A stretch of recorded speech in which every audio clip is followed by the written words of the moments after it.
Ela foi mais uma vítima do câncer de mama. Passou pela quimioterapia, radioterapia e teve que encarar a retirada da mama. Mas foi numa cirurgia de tentativa de reconstrução dessa mama que Irleise Garcia quase morreu. No programa de hoje, mais um testemunho de superação.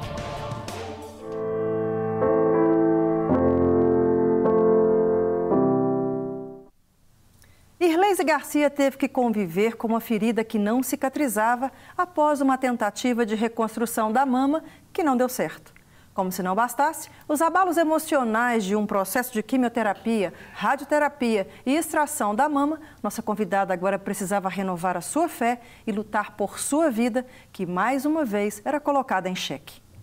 Olá, Irleise Garcia, seja bem-vinda ao programa Prova Viva. Obrigada.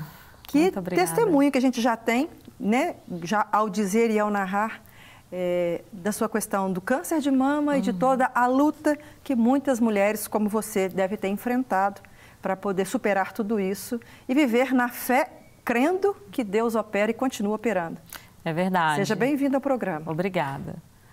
Realmente foi uma situação assim da minha vida que hoje eu consigo olhar para trás e ver que bom que isso tudo aconteceu, que eu acho que isso fez de mim, do meu marido, pessoas melhores, mais confiantes em Deus.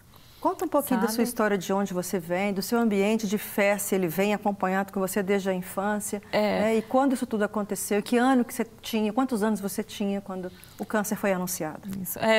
Eu venho de uma família evangélica, né? Minha mãe se converteu, eu devia ter uns 10 anos, mas assim, sempre fui criada na igreja presbiteriana, em que eu cresci, e durante um tempo da minha vida eu fiquei um pouco afastada, e eu me casei, né? Mas sempre com a minha fé, né? Com o meu temor a Deus.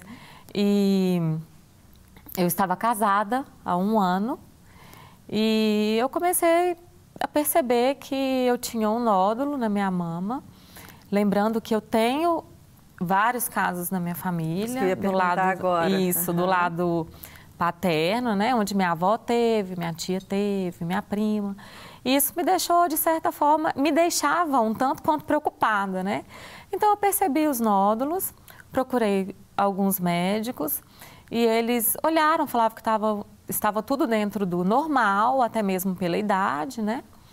Mas eu comecei a perceber que durante o tempo, com que o tempo foi passando, eu sentia umas dores na minha mama, assim, fisgadas mesmo, como se tivesse alguma coisa me incomodando. E eu percebi que a mama estava mudando a característica dela.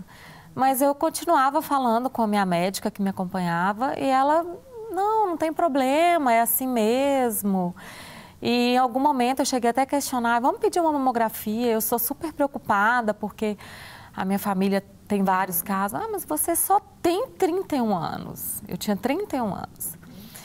E acabou que teve um dia que eu falei, por mim mesma, eu falei, não, eu vou marcar uma consulta com um médico especialista e eu vou ver o que está acontecendo, que eu já estava muito preocupada. Quando eu cheguei nesse médico, eu já tinha passado por 5 médicos, feito exames e até então, aparentemente, tudo dentro da normalidade. Por que a sua insistência, se já existia, entre aspas, uma afirmação médica que não existia nada? Era um sentimento seu? Um temor? O que era? Eu acho que era Deus mesmo me incomodando, sabe? Não tinha nada que eu pudesse, assim... Ouvia os médicos falarem que não tinha nada a ver, que eu estava até um pouco cismada, às vezes, por conta do histórico familiar. Mas eu não ficava tranquila, sabe? Por um certo tempo, eu confesso que eu até... Bom, realmente não deve ser nada. Ah, mas eu vou lá tirar a dúvida para ver o que está acontecendo, né? E assim, um detalhe que eu tenho que falar, que um pouco tempo antes, eu e meu marido, a gente já estava tentando engravidar, né? E a gente foi pedir um pastor, que é o nosso pastor hoje, para poder estar orando, porque a gente não conseguia engravidar, né? Aí o pastor orou para a gente e falou assim, olha, vocês vão ter um filho, Deus está falando que vai ser um filho lindo, mas vocês vão ter que passar por uma prova antes de ter esse filho. Ele falou assim? Falou. E nessa hora eu pensei assim, prova financeira, que a gente já logo pensa assim, né? ah, deve ser alguma dificuldade financeira, alguma dificuldade com o trabalho. E aquilo meio que a gente absorveu lá na hora que a gente recebeu o recado de Deus, mas, né, as coisas parece que foge um pouco assim. E aí, enfim, eu cheguei nesse médico um dia, eu estava tranquila. O quinto médico. O quinto médico. E esse médico virou para mim e falou assim, bom, eu falei a minha problemática e tal. Ele falou assim, vamos avaliar, vai lá, tira a blusa, vamos ver o que está acontecendo. E quando eu tirei, e ele me avaliou assim, ele fez uma cara de que estava muito assustado. Muito assustado. Ele falou assim, você espera um pouco. E pegou o telefone e ligou para a secretária dele querendo marcar o exame de biópsia para mim. Eu entendi que não tinha vaga pela conversa. E ele falou com a secretária dele, se não tem vaga amanhã, marca para mim 6 da manhã, que eu chego antes de eu começar a minha agenda para eu fazer o exame dela que não pode ficar sem fazer. Ele desligou o telefone e me chamou. Na mesa, eu perguntei para ele, falei, o que está acontecendo? O que o senhor me diz? Ele falou assim, olha, na pior das hipóteses, você tem um câncer. E na melhor das hipóteses, você tem uma mastite. Eu, como fonoaudióloga, na mesma hora eu rebati, assim. Falei, mas como que eu vou ter uma mastite se eu nunca amamentei? Aí ele falou assim, então, você já sabe o que você tem. Então, você vai para casa, organiza a sua vida, organiza as suas coisas, que a gente precisa fazer esse exame para a gente confirmar o seu câncer de mama, para você começar o tratamento. Só me fala a sua emoção e seu sentimento nessa hora, porque de certa forma você insistiu em encontrar uma resposta. E na hora que você encontra, ela não é a agradável. Como é que você...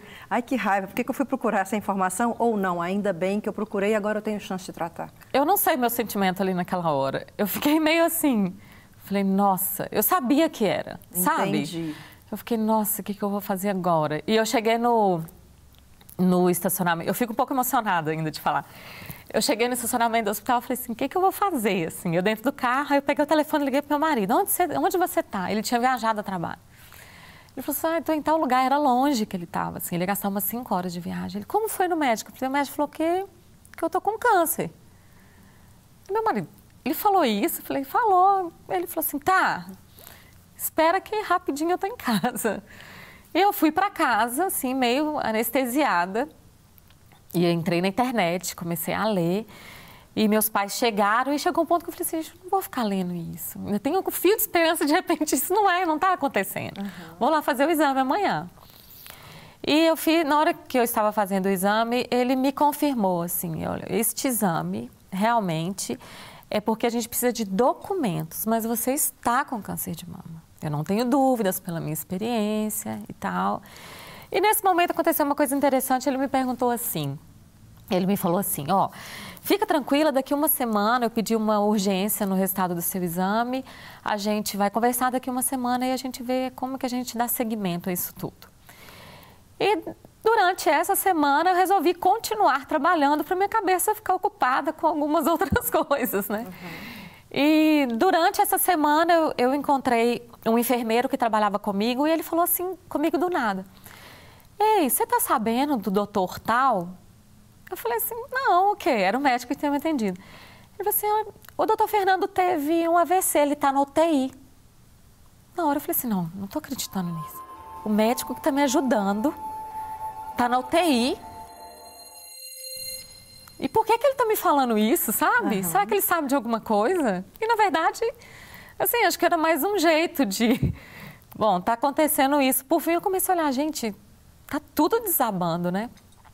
Eu comecei a ficar muito preocupada, a gente ligou para um médico amigo e o médico virou e falou assim, não, eu vou arrumar uma outra mastologista para poder te atender. E meu celular tocou e quando eu atendi era ele. Ele falou, Irlene, sou eu tô aqui na UTI, mas eu tô muito preocupado com você. A minha esposa vai te atender para a gente pegar esse resultado. Vai lá, tal hora e tal. Aí eu cheguei no consultório da médica, eu e meu marido assim, muito apreensivos, da esposa dele. A esposa dele abriu, ela falou assim, realmente deu um probleminha mesmo, né? A gente vai ter que fazer assim, assim. A gente não pode falar que você vai fazer químico, vai fazer... O que você vai fazer, que a gente tem que estudar esse tumor, tem que fazer a cirurgia. E eu morava em Patinga nessa época. eu saí um pouco perdida de lá, assim, eu não sei o que eu vou fazer, quem vai me operar, o médico que até então operava estava internado, né? E aí, o marido de uma amiga minha tinha sido aluno de um médico aqui de Belo Horizonte, o doutor Henrique Salvador, e ele, falou para a esposa dele, fala para ela que ela tem que procurar esse médico é a referência que eu dou, assim, em câncer de mama.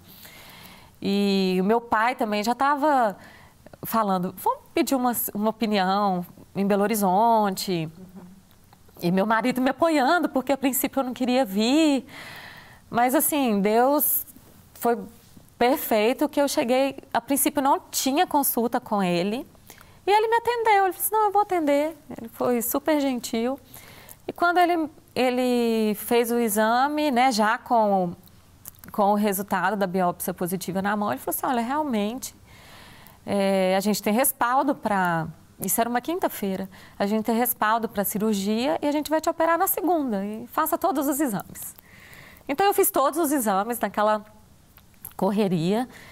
Eu fiz a mastectomia total, já com a reconstrução imediata, que foi uma parte, assim, muito difícil. Porque eu usei um expansor que colocava dentro da pele e aquilo tinha que ir esticando a pele para depois, no futuro, a gente colocar a mama, né? Fazer a simetria no lugar. E eu fiz 16 sessões de quimioterapia, fiz 33 sessões de rádio. Durante a quimioterapia, assim, caiu o cabelo. Eu encarei isso com muita naturalidade, sabe? Eu pensava assim, cabelo é o de menos, isso vai cair, vai crescer. Você temeu não viver? Não temi. E também não pedi a Deus a cura, não. Eu falava assim, Jesus, me dê força para passar pelo que eu tenho que passar. Você lembrou de algum momento dessa situação de prova que você iria passar, sendo isso ou não? Ou ainda não era essa situação ainda? Não era essa situação. Não era essa ainda, né? Ainda estava bem tranquilo nessa época, sabe? Então, eu fiz todo o tratamento, né? Perdi os meus cabelos. Nesse tempo aí, eu perdi um primo com câncer, então, assim, tinha tudo para eu me abalar. Uau! Mas eu estava muito firme, assim, muito confiante que ia dar certo. Eu fiquei muito confiante que, sabe, que estava indo tudo bem, que eu estava passando por aquilo, de certa forma, bem. Eu quero entender mais por que você não pediu ao Senhor para te curar. Eu quero saber essa informação melhor. Segura um pouquinho. Okay. A gente volta já. O programa Prova Viva é rapidinho.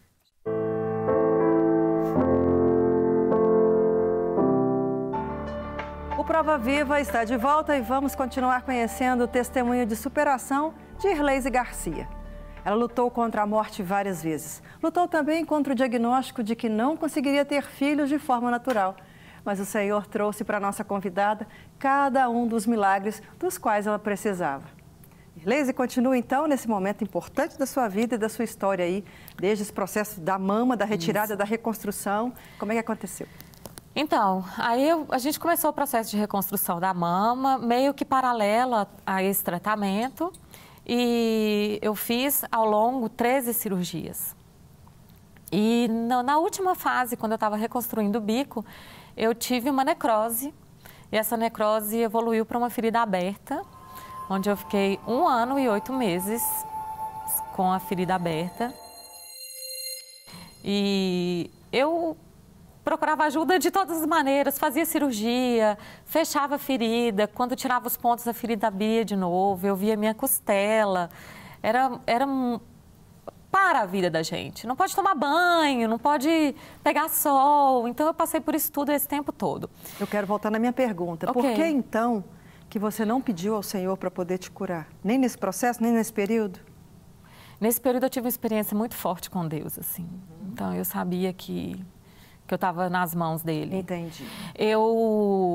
Você não pedia por uma dependência de Deus, então, seria isso? Eu acredito que sim. Okay. Eu sabia que Deus ia fazer na minha vida a vontade dele, não o que eu estivesse pedindo insistentemente. Excelente. Sabe? Que mulher de fé. Glória a Deus pela sua vida. E com esse quadro infeccioso, essa ferida aberta, eu fiquei 60 dias internada. E a gente tentava de tudo, eu tomei antibióticos muito fortes, venosos, não adiantou. E um dia o médico falou assim para mim, você acredita em Deus? Falei, acredito. Ele falou assim, então, peça a ele para te ajudar, porque a gente não sabe mais o que faz com você. Então, foi um momento que meu marido falou assim, vamos atrás do infectologista tal, doutor Aloysio Bem-vindo, vamos pedir a opinião dele. E eu fui nesse médico, ele já tinha sido médico do meu marido. E quando eu cheguei, ele falou assim, olha, ouvindo essa história, vendo todos os seus exames, os exames não apontam nada, mas o que você tem é uma osteomielite, uma infecção no seu osso, que não deixa essa ferida fechar. Então, a gente tem que fazer terapia hiperbárica. Você vai fazer 90 sessões. E 90 sessões foram 7 meses de tratamento, onde a gente entra numa câmera, fica respirando oxigênio puro para poder a ferida fechar. E nesse tempo todo que eu tive nessa clínica, foi assim, foi coisa de Deus mesmo. Deus confirmava para mim na palavra que Ele ia me dar muitos anos de vida, que Ele ia me dar saúde. E lá foi um lugar onde eu conheci pessoas que, mediante tudo que eu tinha passado, eu não tinha passado nada. Uau! As pessoas tinham situações muito mais graves que as minhas situações. Então, era um lugar onde eu conseguia muita força. Então, engraçado que a minha ferida fechou um dia antes do tratamento acabar. Um dia. Graças a Deus, o dia que eu olhei, eu falei assim, não estou acreditando que isso fechou. Glórias a Deus. Né? E assim, foi um momento que nós agradecemos muito, porque tinha sido um momento de muito sofrimento e de muita renúncia minha e do meu marido, num contexto total mesmo. Quanto tempo social. demorou desde o início do diagnóstico até esse final desse fechamento dessa ferida? Olha, o diagnóstico foi em 2011, essa ferida fechou em 2016. Que isso? É. Muito tempo. O processo é muito longo, foi muito longo, de quimioterapia, das cirurgias, até onde chegar a isso, né? Então, assim, a ferida fechou, ok. Ou seja, eu quase tinha perdido a minha vida por causa dessa reconstrução, que foi aonde, quando acabou tudo, o médico falou para mim, ei, vamos tentar a reconstrução mais uma vez? E eu falei com meu marido assim, olha, eu tenho certeza que Deus não me quer com essa mama. Essa mama que nem vai ser mama, sabe? Por mim, eu convivo com isso, o fato de ter só uma mama, eu não quero mais tentar. Aí o meu marido, porque a gente pensa logo assim, num casamento, né? Meu marido, ai, que bom. Eu nunca falaria para você não tentar. Mas graças a Deus, tá tudo bem. A gente vai conviver com isso e vai ser ótimo. Então, eu continuei, né? A ferida fechou, decidi não fazer mais a reconstrução. Eu continuei fazendo meu tratamento oncológico, eu fiz uma hormonoterapia de 5 anos. E quando eu terminei essa hormonoterapia, eu estava, então, liberada para engravidar. E a gente tentou engravidar meses e meses e não tinha jeito. A gente procurou o meu médico, doutor Henrique, não está dando certo. Ele, vou te mandar para a reprodução humana. E lá na reprodução humana, a gente fez um acompanhamento da ovulação e a médica falou para mim assim, olha, realmente você não ovula. Você não tem condições de ter uma gravidez por via natural. Você tem que comprar um óvulo, a gente fertilizar e implantar esse óvulo em você. Na hora eu meio que engoli seco, porque assim, para mim, era como se eu falasse assim com Deus. Deus, a minha vitória, assim, a minha luta, a minha vitória é um filho, por que que não, né? E meu marido muito mexido também. E quando eu saí do consultório, meu marido falou assim para mim, olha, se não for Deus para dar, não vai ser a gente para pagar. A gente não vai pagar esse tratamento. Isso foi em setembro, quando foi em novembro, na verdade eu não descobri que eu estava grávida. Em dezembro eu fui fazer um exame de rotina, uma ultrassom da oncologia e eu estava grávida. Uau. E eu não acreditava que eu estava grávida. E o meu médico tinha falado assim, bom, você... Pelas cirurgias, eu acredito que você também não vai amamentar da outra mama. A gente já mexeu muito nessa mama. E 24 horas depois do meu parto, meu filho estava amamentando. Uau, amamentei que bênção. Pela mama que eu tenho, até quando ele quis. Mas o médico falou que não deveria? Ou ele achou que não daria certo? Ou por causa do tratamento da quimioterapia? O que aconteceu? Porque nesse tratamento da reconstrução, eu já tinha feito 2 mamoplastias na mama, que eu não tinha tido nada, para poder ter uma simetria. Entendi. E limpando também os nódulos que eu tinha nessa outra mama, para evitar algum risco de um câncer na outra mama. Então, eles achavam que eu não teria muita glândula mamária que pudesse amamentar. Mas foi tudo tranquilo, não tive nenhum problema na amamentação. E nosso filho amamentou até quando ele quis. Então você tem o milagre da cura do câncer, de engravidar, que você já não tinha, né, uma habilidade, né, natural ali, uma capacidade natural, e ainda amamentar na mama que havia ficado, além daquela que havia sido retirada. Esse foi o maior milagre, assim. E quantos anos? É menino? É o Vitório. Quantos anos que ele tem? Ele tem 1 ano. E glória a Deus. Com saúde? Muita, graças a Deus. Aumentou a sua fé esse período todo que você passou e toda essa situação? Isso me fez voltar para os caminhos de Deus de verdade, sabe? Me atingiu de uma forma grandiosa, assim. Eu realmente sou muito grata a Jesus por tudo que Ele fez na nossa vida. Eu consigo olhar para trás e graças a Deus que eu pude viver isso tudo. Você é prova viva do poder de Deus? Graças a Deus, não tenho dúvida disso. O maridão também ficou firme na fé, crendo? Graças a Deus, estamos firmes, criando nosso filho, né, no Evangelho. E para ele, que ele entenda também que ele é um milagre, né? Ele é promessa de Deus na nossa vida, que se cumpriu. Muito obrigada por ter vindo ao programa. Eu que agradeço, viu? Continue falando do poder dele. Amém, com certeza. Deus te abençoe. Amém. Salmo 116, 1 e 2. Eu amo o Senhor porque Ele me ouviu quando lhe fiz a minha súplica. Ele inclinou os seus ouvidos para mim. Eu o invocarei toda a minha vida. Quantos dramas cinematográficos revelam as dores existenciais na busca por um amor? Quantas pessoas já perderam a esperança de encontrar a alma gêmea e estão atrás apenas de alguém que lhe seja um porto seguro? No decorrer das películas, a saga dessa busca e desse porto trazem dor, angústia, rejeição, falha de comunicação e, de vez em quando, alguns momentos de glória. Mas na relação com Deus, quem vem ao nosso encontro é Ele. E o que acontece com frequência é de sermos nós os que não o querem. Ele já se entregou por nós através de Jesus Cristo, sendo o próprio amor manifesto em carne. Ofereceu-nos ser nosso porto seguro, onde pudéssemos buscar proteção, direção e descanso quando necessitássemos. Para algumas pessoas, a desconfiança de receber amor e proteção em troca de nada os encabulam e impedem de se entregar completamente a Ele. Claro que não é no sentido de fazer algo para conquistar, mas é necessário que as pessoas creiam no poder de Deus e o invoquem toda vez que necessitar, revelando com isso a dependência dEle para a direção da sua vida.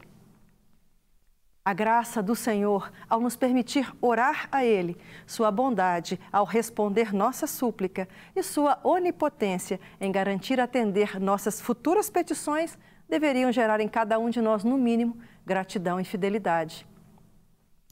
Quem pode abalar o emocional daquele que tem o próprio Senhor Jesus como o maior amor de vida, além de ser protegido pelo Deus Todo-Poderoso? Quem nunca irá abandonar e não te rejeitará como Pai Celestial?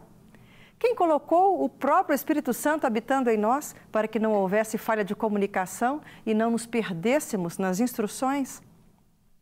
Então, de quem é a glória, senão de Deus, por ser quem te preenche, não deixando ser enganado por amores e realizações terrenas e passageiras? Muito há que se agradecer ao Senhor. Mas que palavras são capazes de retratar o tamanho do amor e dos benefícios dele por nós? Nem a medicina é capaz de se contrariar, fazendo uma mãe amamentar após um diagnóstico de impossibilidade. Mas o nosso Deus, o Criador da humanidade, pode ajeitar um mau funcionamento de um corpo e gerar este milagre. Este é o único e poderoso Deus. Confie nele e o invoque por toda a sua vida e se verá atracado num porto seguro. Vou aguardar você aqui para mais um programa Prova Viva na próxima semana. Até lá!